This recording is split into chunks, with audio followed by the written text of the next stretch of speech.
Bows, TKOs, yeah. Bows, TKOs, we got bows, TKOs, yeah. Bows, TKOs, we got bows, TKOs, yeah. Bows, TKOs. Bows and TKOs. We are live, episode 56, coming at you on this beautiful Thursday afternoon in the Valley. And boy, is it hot. Like a high of 114 today. I think every day in July has been over 110. Getting a few days under it, but was blessed to be able to go up to small town northern Arizona, escape the heat for the 4th of July holidays. Celebrated my 32nd birthday a couple days ago. Got to see the Braves and Chris Sale do work here in Arizona. Have a little nice out to dinner with my girlfriend. And yeah, just a little retreat, feeling refreshed.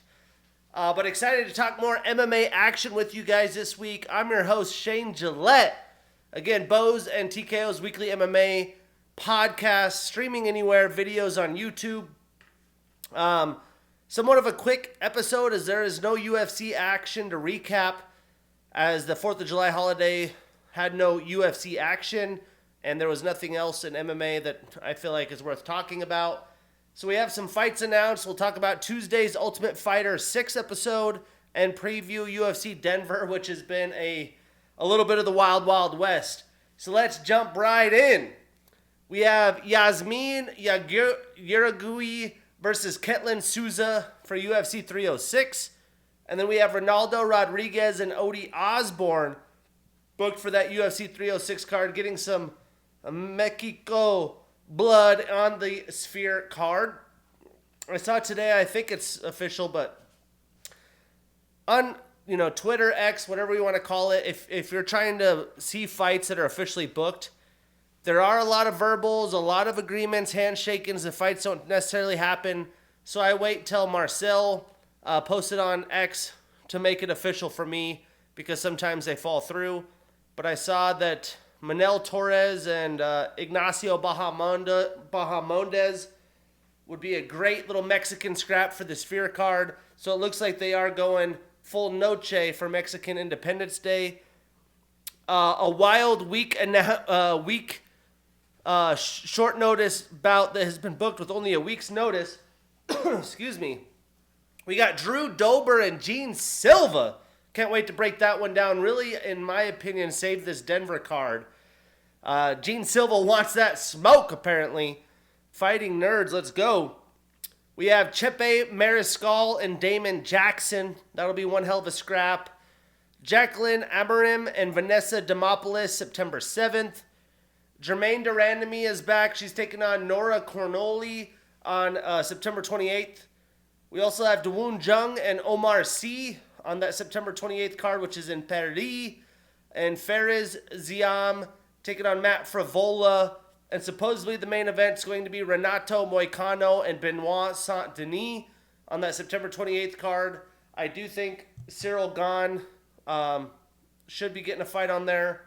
And if he does, maybe that is the main event. Maybe they keep the BSD card fight. I'm not sure. And then elsewhere in the world of mixed martial arts, we had the Nate Diaz, Jorge Masvidal boxing bout. And I came home late. The fight really didn't get started till late. And boy, was it a boxing fight. It was one of the more entertaining boxing bouts that I've seen in quite some time. Was it the most technical and high skill? Not necessarily.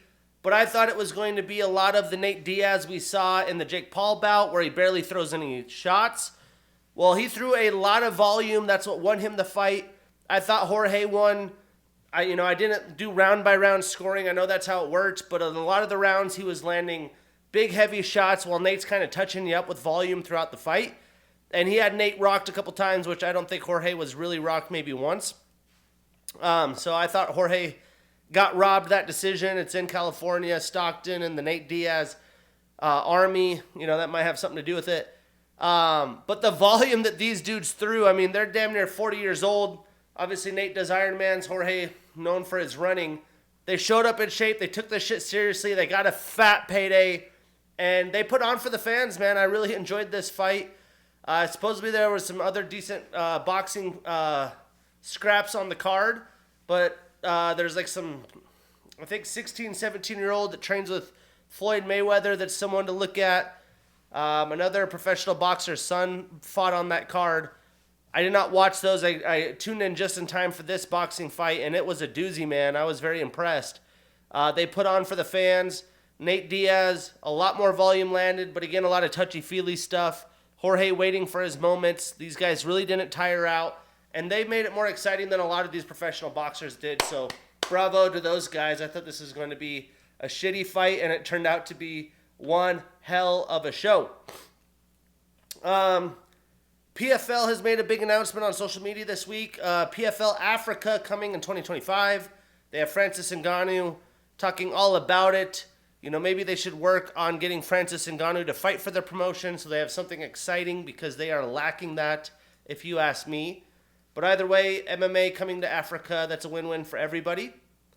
And then The Ultimate Fighter, Episode 6, happened on Tuesday. Not as insane as Episode 5, one of the best fights I've seen in Ultimate Fighter history. There was a preview of a guy who's fighting this next week in Episode 7. A guy that trains out of Jackson Wink, drinking hella booze every day, bottles of Prime full of it, and just being drunk and acting a clown. His teammate Beck, who fought in Episode 5, put on a hell of a show, tried to calm him down, getting him ready for next week's bout. Valentina took her team boating at Lake Mead to chill out a little bit. The guys seemed pretty stoked about that. But Valentina had a grappling heavy fighter take on a Canadian veteran from Team Grasso. The grappler made slight work of his opponent, getting a takedown up against the cage and getting a nice, easy arm triangle. You know your boy loves arm triangles for the win. It's now 3 wins for Valentina, 3 for Grasso, right down the middle. Coach's Challenge should be coming up soon. The last semifinal for featherweights happening next week. Been enjoying it. A lot of people wanted to knock with the female coaches. It wasn't going to deliver, but I love me some Ultimate Fighter. And there is a ton of talent that I think we will see in the UFC from this season. But let's talk about what's going down in the Mile High City in Denver, Colorado this Saturday. If I were to preview the card, much like International Fight Week, obviously not the aura and the big names, but it's just been all over the place. Vivian Araujo, Mike Davis, and Macy Barber pulling out of their fights. It seemed like Mike Davis was going to leave Drew Dober high-stranded, but thank you very much to the insane Gene Silva. But all those people have pulled out due to injuries. Fights have been called off. There was a fight announced like 2 days ago. The Darius Flowers fight that's opening the card. These guys having like 5 days notice to make weight and show up. If I were to give a quick glance over this fight night card, I think the fights will deliver. I think Denver's going to be a rowdy crowd, usually is. I expect a solid fight night card, but because the lack of a real, like Macy Barber, Rose Namajunas is hyped for me. I'm not hyped about Tracy Cortez. I think Rose starches her personally. So there's nothing that really jumps out. There's some pretty good even fights and some fun underdogs if you're betting to string together some underdogs. But I'm going to say previewing this at a 5 out of 10. I think it could deliver a 6 or 7 based on some action. And some fights we will not be breaking down. We have Luana Santos taking on Maria Agapova. That should be a solid bout. See what Luana can do. We have Jasmine Jasdavicius taking on the Cage Fury's champion in her first UFC bout, the undefeated Fatima Klein. So let's see how she could do against a solid veteran and Jasdavicius. We have Abdul Razak Al Hassan taking on Cody Brundage. 2 solid scrappers that are going to put on a show that really are probably in need of a win. But we're going to kick this off in the prelims. We have Andre Petrosky, 33 years old with a 10-4 record, taking on Josh Fremd, 30 years old with an 11-5 record. I do think this is a pretty quality fight to kick off the card. It was supposed to, but now we have the Flowers fight. But both men are coming off very tough losses. They are in, a big need to get a win. They're in their primes. If they want to, move up the ladder board and not be on their way out the UFC soon, you need to get a win here and that's where you want to be in your prime. especially Andre. Breaking it down, Andre has a wrestling style. He trains out of Renzo Gracie, Philly. He has a brown belt in BJJ. He's an Ultimate Fighter and LFA alum. He's on a 2-fight losing streak and is 3-2 since 2022. 4 of his 10 wins are via knockout, 4 via submission. So 8 of his 10 wins via finish. And all 3 of his losses come via knockout. So to knock out or be knocked out. Now, Josh trains out of Factory X. He's a Bellator and LFA alum. He's on a 1-fight losing streak. He's 2-3 in the UFC since 2022. 4 of his 11 wins are via knockout, 4 via submission. So 8 of his 11 wins come via finish. Both these guys, when they win, it's comes via finish. And Josh has a little bit of length. He's got a 3-inch reach advantage and a 5-inch leg reach advantage. Now, Josh really has kind of been thrown in the deep end since entering the UFC. They called him up, I believe, on short notice to take on Anthony Hernandez. And he's definitely started to come into his own. But he did not fare very well in the short notice bout against Roman Kopylov. I mean, that's a tall ask in itself. And then Andre, his last fight, is just a weird outing in front of his hometown Jersey crew against Jacob Malkoun. That was in March. But before that, he was on a roll. Some quality wins. Nick Maximov trains with Nate Diaz and them. Stud wrestler. Wellington Turman, well all-arounded, good young fighter. And the veteran GM3. So I think he does get back on track here. I think he will mix in grappling. Josh used a lot of clinch work and grappling in his last fight against Jamie Pickett. So I think both guys will be measured. Andre can't get, too frisky in there trying to get a quick finish like he has been. And, Josh is pretty well-rounded everywhere. He's going to have the length advantage. He's going to need to use jabs and kick to keep him at range. But I wouldn't be shocked if Josh was able to get a finish. He only has a submission finish in the UFC, though. So for that reason, I think Andre is going to wear on him. I think he's the better striker, although Josh has the length. The grappling is going to be interesting. But I think Andre is really going to take it home on his feet. For that reason, and this is like a minus 110 pick'em fight. But for that reason, I'm taking Andre Petroski, but I'm avoiding this on any parlays where possible. And I'm super stoked for this fight. We have Damon, the Monster Blackshear, 29 years old with a 14-6-1 record, taking on Montel Quick Jackson, 32 years old with a 14-2 record. Now, this is a very solid and very evenly matched fight. Great by the matchmakers. 2 men who are trying to make a name for themselves. Montel's in the middle of his prime at 32. Technically, Demir is scratching the surface of his prime at 29. But Montel is on a 4-fight winning streak. He does not have a ton of quality wins under his belt. And Damon is looking to rebound after that tough-fought fight against Mario Batista, where I thought he won round 1, was winning the first half of round 2. But Mario has a ton of pressure. And Montel, I don't think, is going to clone that. And it wore on Damon, and he was tired out rounds 2 and 3 and lost the fight by a close decision. With the elevation, that makes you wonder. But I think Damon's going to be pressuring. He was pressuring Mario early in the fight. Montel usually kind of waiting to counter. I thought that fight really showed who Damon is. And I think he'll get back on track here. Breaking it down. Damon is a Bellator, Cage Fury, and Titan FC alum. He's on a 1-fight losing streak. He is 2-2 in the UFC since 2022, and 9 of his 14 wins come via submission. Now, Montel is a King of the Cage and Contender Series alum. He's on a 4-fight winning streak. He's 8-2 in the UFC. He is tied with Petr Yan, Marlon Vera, and Cody Garbrandt for the most knockdowns in UFC bantamweight division history with 10 of them things. He's been fighting tin cans, but hey, you're up there. 7 of his 13 wins are via knockout, and he does have a 3.5-inch reach advantage. I do think Montel will be aggressive in this fight. I think he's going to leverage his striking. I think he's going to be confident that he has the advantage there. He has good speed. And Montel may be confident, but again, I've really liked what I've seen from Damon all stages of mixed martial arts. Wrestling, grappling, striking. He struck with Mario Batista. He took him down and was grappling with him.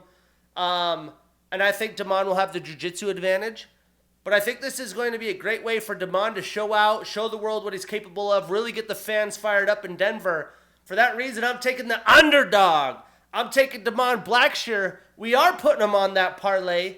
We marking that ish down, and we getting that bread. The dogs are coming to eat in Denver. Moving on, we got Charles Energy Johnson, 33 years old with a 15-6 record, taking on Joshua the Fearless Van, 22 years old with a 10-1 record.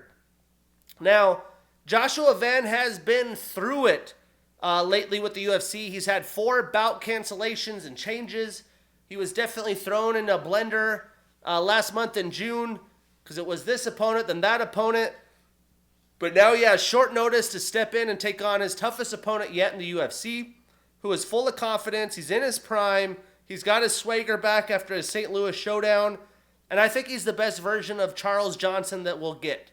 He also already has 2 wins this year in 2024. Breaking it down, Charles trains out of Tiger Muay Thai. He's an LFA alum. He's on a 2-fight winning streak and is 4-4 in the UFC since 2022. 8 fights since 2022. Guy's been active. 5 of his 15 wins are via knockout, 4 via submission. So 9 of his 15 wins via finish and flyweight. That's impressive. He does have some length as well with a 5-inch reach and leg reach advantage. Now, Joshua is a Fury alum. He's on an 8-fight winning streak, an impressive 3-0 in the UFC, and 6 of his 10 wins are via knockout. He's got heavy hands for the division. He's 11 years older than Charles. And both fighters, especially of late, they've been known to start slow in these fights, especially in round 1. I think that could be a crucial part in this fight because both guys have excelled as the fight have come on, and they've really then started to get into their skill set and abilities.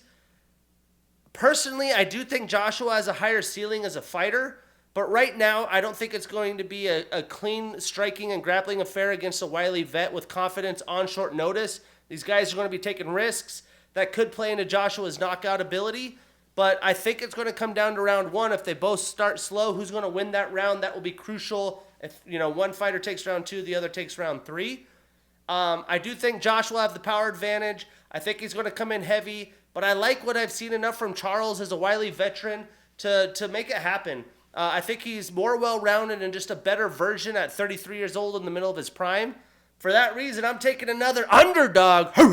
I'm taking Charles Johnson, but I am not putting him in a parlay where possible. And that sets us up in the main card.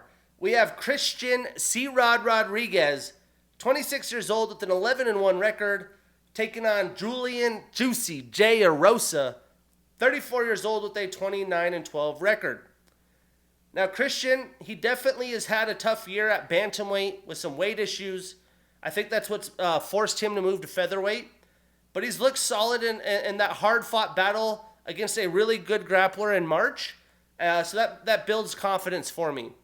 But Julian, he brings a lot of new challenges that Christian hasn't experienced. Christian's only 26 years old, 12 professional losses. Julian has over 40 professional fights, and I think that he's going to learn a lot in this fight. I wouldn't be surprised if Julian and his team comes up with a really good game plan to pick Christian away from distance, mix in grappling, and just try to wear him out. But breaking it down, Christian trains out of Rofu Sport. He's an LFA, Bellator, Cage Fury, and Contender Series alum. He's on a 4-fight winning streak. He's 4-1 in the UFC. 4 of his 11 wins are via submission, 3 via knockout, so 7 of his 11 wins are via finish. Now, Julian trains out of Extreme Couture. He's a King of the Cage, Ultimate Fighter, and Contender Series alum. He's on a 1-fight winning streak. He is 3-2 since 2022. 13 of his 29 wins are via submission, 11 via knockout, so 24 of his 29 wins have come via finish. Very impressive. And 7 of his 11 losses are via knockout. So he either finishes or gets knocked out. Now, Julian will have some length. He's got a 3-inch reach advantage and a 4.5-inch leg reach advantage. Now, thinking about it, again, Julian is a long featherweight fighter. He has been through a lot in his career, and I don't think he won't bring grappling attacks to Christian like wrestling, but he will try to counter Christian's wrestling heavy attack with some BJJ, some clinch, some trip work, look to get on top himself. I doubt he's, blast doubling, shooting singles, trying to get his hands locked. But Julian, I think, does have the technique advantage. C-Rod will probably have the power and maybe the speed advantage. This is going to be a close, hard-fought fight. I've been back and forth with this one. I think C-Rod's going to be too much. Julian really needs to have a win at 34 here. A loss here really, detours his career probably where he wants it to be. But I am taking Christian Rodriguez, and I am not putting this on any parlays. Then that sets us up with Gabriel Maritinha Bonfim, 26 years old with a 15-1 record, taking on Ange the Last Ninja Lusa, 31 years old with a 10-3 record. Now this is a fun matchup for Gabriel, who's looking to bounce back after his first pro loss and his first loss in the UFC. Gabriel went 0-100 really fast in that last fight and gassed himself out in the second round against a veteran who has gas tanks for days at like 40 years old, and Nicholas Dalby. And Ainge is coming off a no contest, but has had a solid run in the UFC since his Contender Series loss against Jack Della Maddalena. But breaking this down, Gabriel is a Jungle Fight, LFA, and Contender Series alum. He's on a one-fight losing streak and is 3-1 in the UFC since 2022. 12 of his 15 wins are via submission, 3 via knockout, so every win's come via finish, all 15. Now, Ainge trains out of Killcliff FC. He's an LFA, Titan FC, and Contender Series alum. He's on a 2-fight winning streak with the no contest and is 2-1-1 in the UFC. 5 of his 10 wins are via knockout. Now, I'm pretty sure that last fight for Gabriel in his first pro loss was a very good learning lesson in his last fight, that at this level, even veterans, you can't just steamroll everyone in the UFC. I expect him to still be aggressive, but I think he will have a more patient approach to try to pick and choose his spots, especially fighting at the Denver elevation. That just adds more to getting gassed. And Ainge definitely has some power, but he did not look very good against Brian Battle in his last fight, as long as it lasted anyway. I do think Gabriel is more talented everywhere. I think he will get back on the winning track. And as long as this fight is standing, it should be one hell of a fight for the Denver fans. I am taking Gabriel Bonfim. We are putting him on that parlay. We marking that ish down, and we getting that bread. Moving on. We got Drew the Crimson Chin Dober. That's not his official nickname, but that's the Bows of TKO's nickname. He looks like the Crimson Chin from Jimmy Neutron or whatever the hell that show was. And he's got a Crimson Chin. He could take those hits. He's 35 years old with a 27-13 record, taking on Gene Lord Silva, 27 years old with a 13-2 record. Now, Gene just had the biggest win of his life 9 days ago. He's stepping up to keep Drew on the Denver card. He's looking to put on for fight fans. And this is a really tough test for him. Drew is down to clang and bang. He's in his prime, and it's going to be one hell of a show. Now, Drew has also thrown hands with the best of the best in the UFC. It'll be interesting to see if we see any grappling from Gene here. He was pretty measured, just looking for big power shots in his last fight against Charles Jourdain. But if not, he now has a chance to really make a name for himself. That's probably why he took this fight. He could burst onto the scene in the lightweight division if he can find a way to win. Now, breaking it down, Drew has a Muay Thai style. He trains at an Elevation Fight Team. He has a brown belt in BJJ, a black belt in Taekwondo. 6 of his last 10 fights have been Performance of the Night or Fight of the Night. When Drew shows up, he shows out, and he gets that money. He's tied with Dustin Poirier for the most knockouts in UFC lightweight division history with 9 of them things. He's a Bellator, Titan FC, and Ultimate Fighter alum. He's on a 1-fight losing streak and is 4-2 since 2022. 14 of his 27 wins are via knockout, and 4 of his 13 losses are via submission. Now, Gene trains out of Fighting Nerds. He's an RFA and Contender Series alum. He's on a 10-fight winning streak, 3-0 in the UFC, and 10 of his 13 wins are going to be via knockout. These boys got some heavy hands.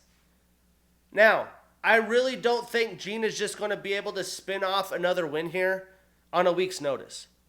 Although Drew is getting a new opponent as well, he is fresh off of fight camp. He was prepared for this fight at Elevation. He trains at Elevation as team Elevation fight teams in Denver. Gene is pretty measured. He doesn't bring too much volume to gas himself out. That's what he's shown of late anyways. But man, is he going to have a brawler coming at him, and it might bring the chaos out of him. These guys just might sit in the pocket, clang and bang. This might be a 2-minute fight. But Drew has fought very good competition again. He's looking to get back on the winning track. And at this point, you don't want to get a loss against a newcomer to the UFC at the edge of your prime at 35 years old. I think Drew's going to be measured. I think he's still going to clang and bang and put on. But I'm taking Drew on short notice. I am avoiding him on a parlay where possible. It's a tight fight. I think it's a -110 pick'em fight as well. Then in the co-main, we got some vets. We got Santiago, the Argentine dagger, Ponzinibbio, 37 years old with a 30-7 record, taking on Muslim, the king of Kung Fu, Salikov, 40 years old with a 19-5 record. Now again, we're getting some vets, MMA vets here who are getting a chance in the co-main to show off in front of that wild Denver crowd, and they deserve that. Both men are coming off losses. They have seen more losses than wins of late the past few years. And at their ages, they are giving the last of what they have left in the gas tank. And I think it's going to deliver a doozy for the fight fans as well. And I expect both men to take some chances and let their hands fly. Breaking this down, Santiago trains out of American Top Team. He has a black belt in BJJ. 5 of his last 9 fights have been Performance of the Night or Fight of the Night. I got to see him fight, I think it was Neil Magny or Jeff Neal. But he shows up, he shows out. He's on a 1-fight losing streak. He is 1-2 since 2022. 16 of his 29 wins are via knockout. 4 of his 7 losses are also via knockout. So to knock out or be knocked out. And he does have a 3-inch reach advantage. Now Muslim has a Sanda style. He has a blue belt in BJJ. He won gold in the 2008 Men's Sandas Olympics. In 2005, 7, 9, 11, 13, and 15, he won the World Championships in Sanda. He's an M1 alum. He's on a 2-fight losing streak and is 1-3 since 2022. Hasn't been super active. And 13 of his 19 wins are via knockout. Now, Muslim's slick. I've talked highly of him. He came in the UFC a little late, did a lot of Sanda. But he's a slick veteran. At 40 years old, his speed and power have gone away a little bit. And, he's been battling decision fights. And to win decision fights, he's just got to make it super ugly. Like almost Andre Petrosky-esque, like dirty boxing, clinching up against the cage, wild unorthodox attacks, try to land one. And that's just not going to work well against Santiago.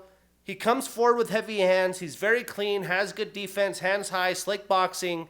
And he's going to put a high volume pace on that isn't going to be easy for Muslim to keep up with. For that reason, I'm taking Santiago. I am putting him on that parlay. We marking that ish down, and we getting that bread. Moving on for the main event. My favorite women's UFC fighter of all time, Rose Thug Namajunas, 32 years old with a 13-6 record, taking on Arizona and Phoenix's own Tracy Cortez, 30 years old with an 11-1 record. Now again, I would much rather have seen the Macy Barber fight. Rose went from Macy, which has a great storyline in her hometown to put on, a little bit of conflict and camaraderie there. But now she's got Tracy on short notice, which I think is honestly a much easier fight for her. And I don't think it really changes a ton of Rose's game plan. Tracy's going to have some similar style of attack as she's a good wrestler. She's going to bring in grappling, just like Macy would have. Maybe a little bit differently, but still you got to prepare to be grappled, grapple yourself. But Rose just hasn't really been the same since working directly with Pat, her husband, and not Trevor Whitman. That does concern me. Things have been a little bit weird at flyweight. But breaking it down, Rose has a black belt in Taekwondo and Karate. She has a brown belt in BJJ. If you don't know, you must have forgot. She's the former strawweight champion with 2 successful title defenses. What she did at strawweight was amazing. I'm surprised that she's fighting at flyweight, to be honest. She had the 2017 upset of the year against Joanna Jędrzejczyk. She's the first woman in UFC history to regain a championship title after losing it. She holds victories over 3 former UFC women's strawweight champs, Joanna, Jessica Andrade, and Zhang Weili. She's an Ultimate Fighter and Invicta alum. That's when I really became a fan, was her on The Ultimate Fighter and her crazy grappling, flying arm bars, and just her demeanor. In 2017 and 2021, she was the Women's MMA Fighter of the Year. She had the 2013 Submission of the Year against Kathina Catrone. That was an Invicta. The 2015 Submission of the Year against Paige Van Zandt. And the 2017 Submission of the Year against Michelle Watterson. She's on a 1-fight winning streak, only 1-2 since 2022, and even 1-1 at flyweight, and 5 of her 12 wins are via submission. Now, Tracy trains here out of Fight Ready. She's an Invicta and Contender Series alum, and what got her this fight, she's on a very impressive 11-fight winning streak, but only 2-0 since 2022 as she got in a side-by-side accident. Now, if we look at this, an 11-fight winning streak, main event, short notice, Tracy is obviously full of confidence. And Rose is still kind of finding her way in the flyweight division, working with her husband as her main coach. I honestly do think Rose is much better at strawweight, but she's going to be the more technical striker here by a long shot. I do believe Tracy knows this. She's going to look to get Rose down and battle with her, tire her out, and find another path to victory. But she doesn't have any finishes in the UFC herself. Rose has been training at elevation. She's fought multiple 5-round fights. And at flyweight, she battled with Manon Fiorot, who's been dominating, with a broken finger, I think, in the first or second round. And I think Manon is levels above Tracy Cortez. But, Rose has definitely improved up and down rounds against a very high volume and durable Amanda Ribas. That was kind of a wild up and down fight. She's improved, though, at flyweight, it seems like. And unless Tracy can use her size and bully Rose, I just doubt that she's going to be able to out-volume Rose over the course of 5 rounds. I think Rose can use grappling herself as well. She even did in the Manon Fiorot fight, which maybe, she was kind of forced to with that fingering injury. And it wasn't like a simple broken finger. It was a gnarled finger. It was nasty. I couldn't imagine trying to fight with that. And again, Tracy's taken this on super short notice. Yes, Rose had a change of opponents, but she's been prepared for this. And, Tracy's never fought a 5-round fight. So I do believe the longer the fight goes, the more it favors Rose. Either way, I think this is a Rose Namajunas highlight. We putting her on that parlay. We marking that ish down, and we getting that bread. UFC Denver, can't wait. UFC's back after a week off. Next week, we sets us up for 3 weeks of back-to-back action.